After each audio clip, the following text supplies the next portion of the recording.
The internet, home of everyone's favorite way to procrastinate. The hours of precious time spent on YouTube. That one time when you were supposed to be sleeping, but instead, you decided to have an intimate conversation with Siri. The internet has a lot of fun and somewhat pointless parts to it, but I think we can all agree we need the internet for the most important things as well.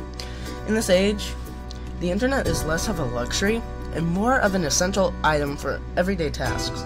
Without it, we would all be in deep trouble, and our internet is under attack. By whom? The FCC.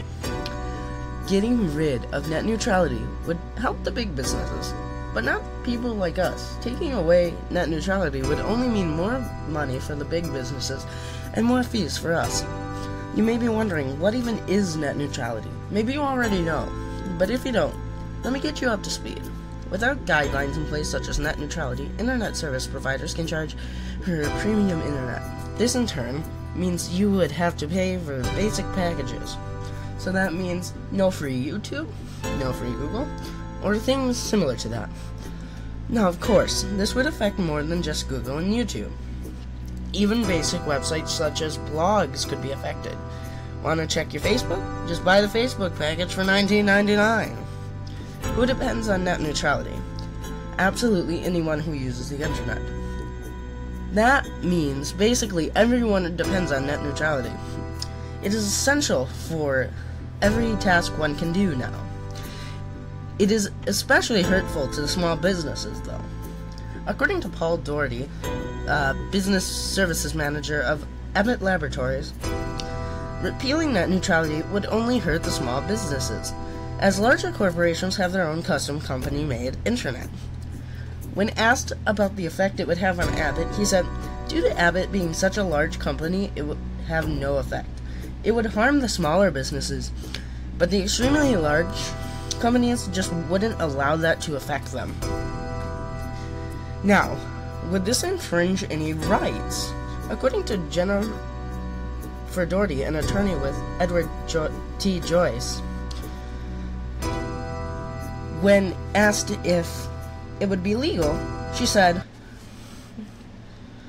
"Legally, I do not know the answer.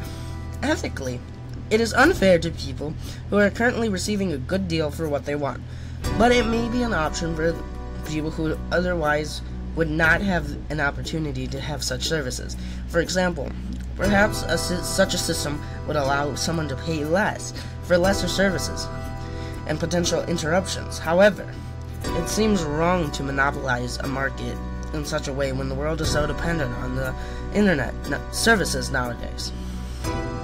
Further, I'm sure competitors would be paying and potentially making lots of money to have websites rerouted to them. I don't know if that is legal though. Obviously, the ethics are questionable, but would it break the First Amendment?" When asked this, Jennifer Doherty said, "I don't think so, based on the information you've provided me. Nothing suggests that by controlling rates and redirecting to competitor websites or slower internet speeds that one's freedom of speech is prevented. It might just cost more or take longer to express oneself." Now you may be thinking, this sounds bleak and you might not be able to do anything about this. There actually is a solution, however. The biggest problem about this, according to Paul Doherty, is that no one knows it's happening. By spreading the word, you can make others aware of this dire problem. Together we can act as one, rather than having few act while others stand idly by. This affects absolutely everyone, so spreading the word is necessary.